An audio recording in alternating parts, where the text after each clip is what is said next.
Hello and good morning or good afternoon or good evening or good whatever time of night or day it happens to be wherever you happen to be. Welcome to Republic News. I'm your hostess, Liviana. By now, most have heard of the strange case of Marcus Meekin, more well known as Count Dankula.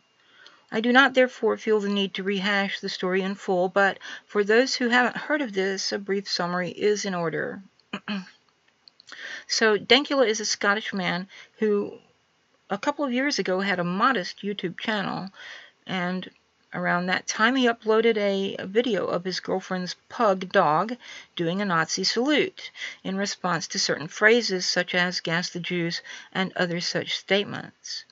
The reason he did this was because his girlfriend was, according to Dankula, always going on about how cute her pug was, and he decided he was going to play a joke on her by making the pug, named Buddha, into the least cute thing he could think of, which was a Nazi. So he trained this dog Buddha to extend its arm in a manner like a Nazi salute when he uttered these phrases. I don't know how the joke went over with his girlfriend, but Dankula himself thought this was so funny that he decided he would share it with his small YouTube audience and a few friends. Some dour, humorless Puritan then reported the video, and Dankula found himself being arrested. He had a hearing, and eventually the trial was set for March of 2018 after at least one false start earlier. The trial finally came on the 20th of March, and the judge refused to hear anything pertaining to intention or context, and he found Dankula guilty of hate speech. The sentencing was then delayed until the 23rd of April. Marcus may face up to a year in jail as well as possibly a fine. It could be either or it could be both. So after 2 years, this man finally got his trial. The judge rejected considerations of motivation or context and found him guilty of being, and I quote, grossly offensive, end quote. Now, this judge had previously, in October of 2017, sentenced a man by the name of Shearer, who admitted to having over 5,000 images of child porn in his possession, to 2 years of supervision, to do 200 hours of unpaid work, to be tagged and remain at home for the ensuing 8 months between the hours of 8 p.m. and 6 a.m., and to be placed on the sex offenders register with no jail time. Shearer had to wait less than a year for his trial. Another bit of history which is of some relevance, some interest for Dankula's case, is the fact that the Nazi government of Germany spent 3 months investigating a Finnish man in an effort to bring him to trial for insulting Adolf Hitler, and failed to find any evidence or any witness against the man. The reason they wanted to bring him to trial for insulting Adolf Hitler was because he had nicknamed his wife's dog Hitler after noticing that the way the dog raised his paw resembled a Nazi salute. But, as I said, they couldn't find any witnesses or evidence, so they were unable to bring him to trial. So good job there, Sheriff O'Carroll. You found a man guilty of grossly offensive behavior for mocking Nazis by means of his significant other's dog, a feat the Nazis themselves could not accomplish. British comedians have a long history of mocking Nazis by dressing up as Nazis and acting like fools. Monty Python's Flying Circus, Fawlty Towers, and Mitchell and Webb, to name a few, have done so on broadcast television. Even Prince Harry got in on the act for a costume party. This has not been limited to British comedy either. Hogan's Heroes, an American sitcom, managed 6 entire seasons of making fun of Nazis from 1965 to 1971. One of my favorite television programs of all time, and I am also a huge fan of Monty Python's Flying Circus. Robert Shrimsley wrote an article for the Financial Times in which he asked if it were ever okay to joke about Nazis. In this article, which I will link in the video description, he stated clearly, quote, "There is nothing funny about what the Nazis did or believed," end quote. True enough. However, he also went on to describe making Nazis look ridiculous as, quote, "valuable work," end quote, and stated, quote, "Nazism's appeal is to social inadequates trying to feel like big men. That is why it is so important to make Nazis figures of ridicule and mockery," end quote. More interestingly, Marcus Meekin is a man who has stated that he used to be, quote, "a full-on raging red," end quote, by which he means a Marxist, and that he still believes in some leftist ideals. This is very relevant because Nazism, and indeed every type of fascism, is at the extreme far right on the economic scale. Marcus even has a rather interesting tattoo right over his heart. If he were himself some sort of neo-Nazi or anti-Semite, he would have almost certainly had this tattoo removed. In response to the guilty verdict, comedian Ricky Gervais tweeted, quote, "If you don't believe in a person's right to say things that you might find grossly offensive, then you don't believe in freedom of speech," end quote. So those are the facts of the case with a bit of historical context. And now I would like to go back further in history for some words which I will address to Sheriff O'Carroll, the judge who found Dankula guilty.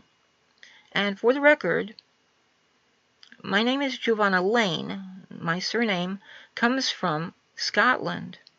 My family were the MacLanes of the Isle of Mull. So I do have some vague connection to Scotland, and I am concerned with Scottish history and things that go on in Scotland. So going back further in history,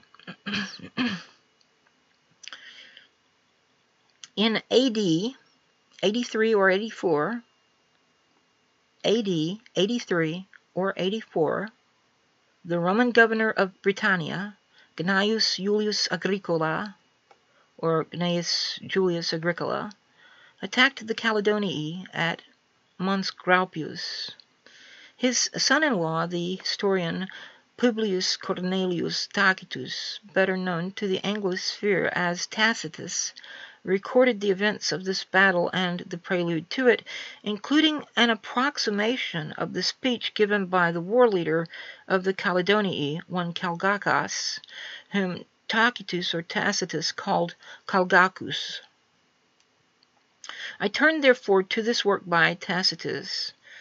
In particular, I would like to read the speech which he put into the mouth of Calgacus. This work is called De Vita et Moribus Julii Agricolae, which means concerning the life and death of Julius Agricola. This passage can be found in paragraphs 29 through 32. Quote, "He, that is Agricola, sent his fleet ahead to plunder at various points, and thus spread uncertainty and terror, and with an army marching light, which he had reinforced with the bravest of the Britons and those whose loyalty had been proved during a long peace, reached the Graupian mountain, which he found occupied by the enemy. The Britons were, in fact, undaunted by the loss of the previous battle, and welcomed the choice between revenge and enslavement. They had realized at last that common action was needed to meet the common danger, and had sent round embassies and drawn up treaties to rally the full force of all of their states. Already more than 30,000 men made a gallant show, and still they came flocking to the colors. All the young men and those whose old age was fresh and green, famous warriors with their battle honors thick upon them. At that point one of the many leaders, named Calgacus, a man of outstanding valor and nobility, summoned the masses who were already thirsting for battle, and addressed them, we are told, in words like these.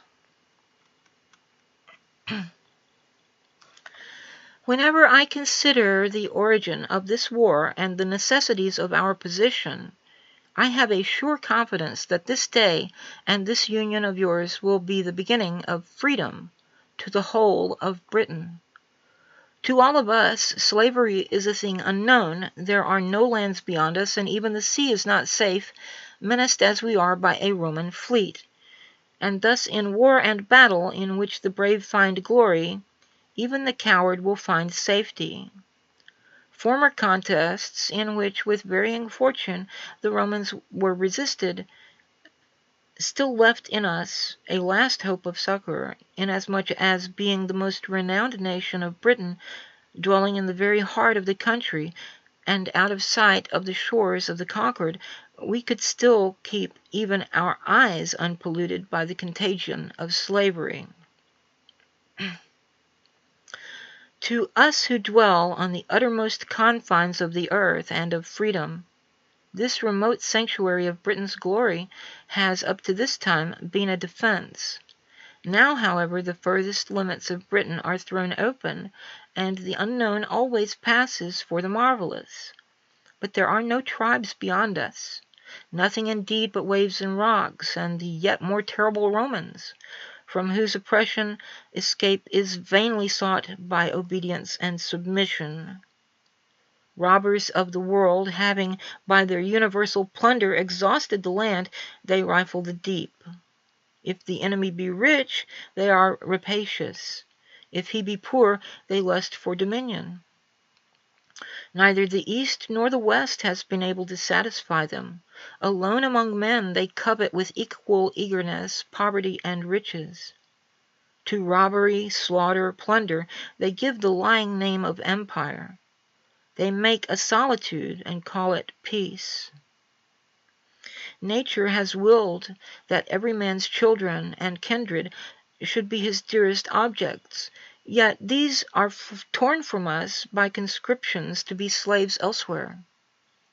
Our wives and our sisters, even though they may escape violation from the enemy, are dishonored under the names of friendship and hospitality.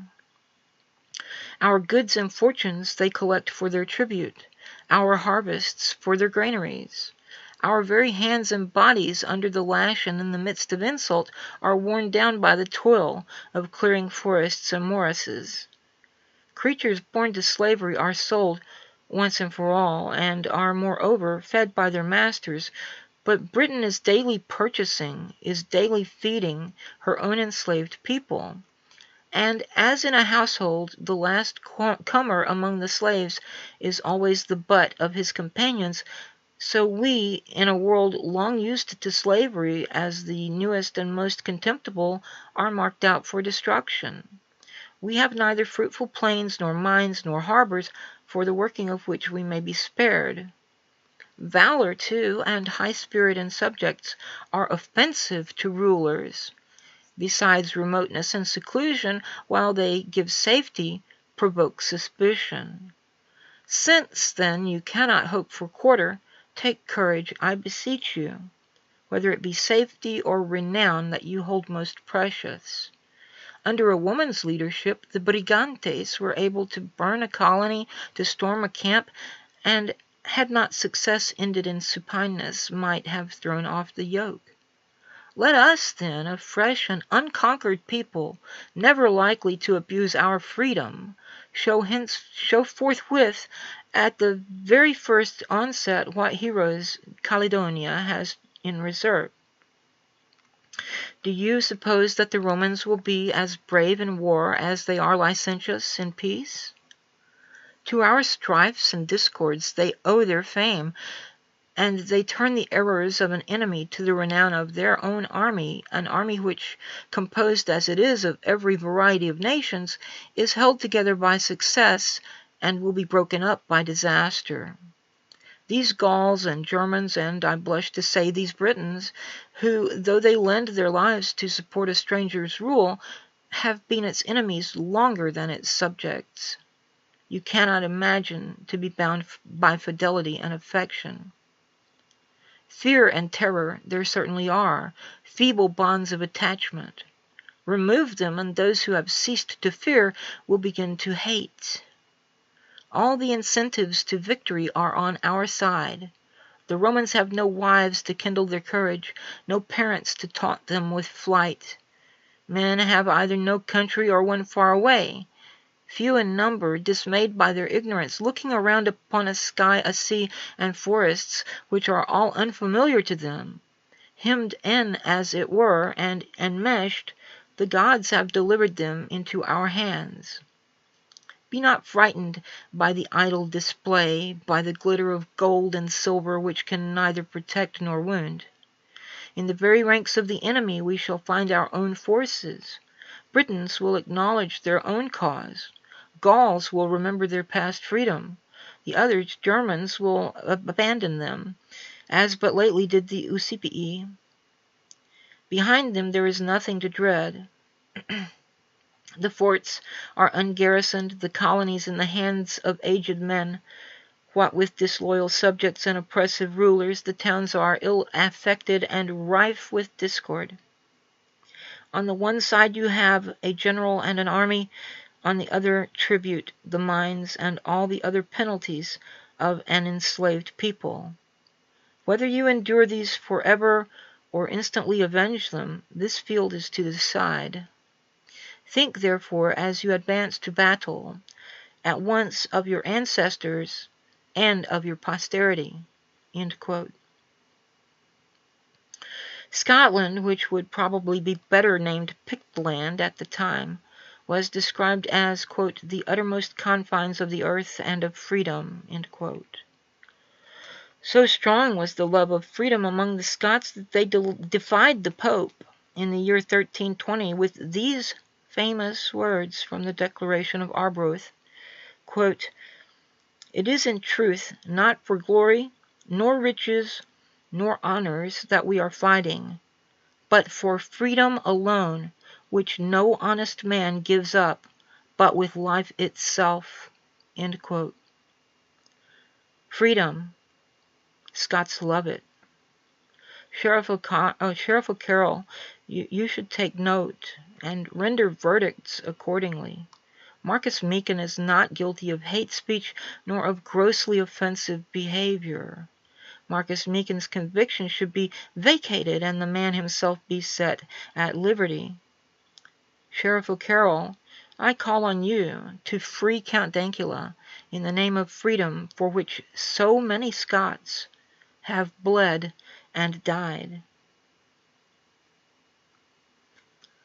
If you enjoyed this video, please hit the like button and subscribe, and click the bell icon next to the subscribe button to be notified of all new content. Please also consider sharing the video on your social media. I have a Discord server for my subscribers which is called Lives, Livestreams, and Vids, and you may find the link in the video description if you'd like to join. If you like what I do here on YouTube and or at The Progressive Flame, please consider becoming my patron through Patreon. The link for my Patreon is also in the video description. Until next time, have fun, but stay safe. For Republic News, this is Liviana, signing off.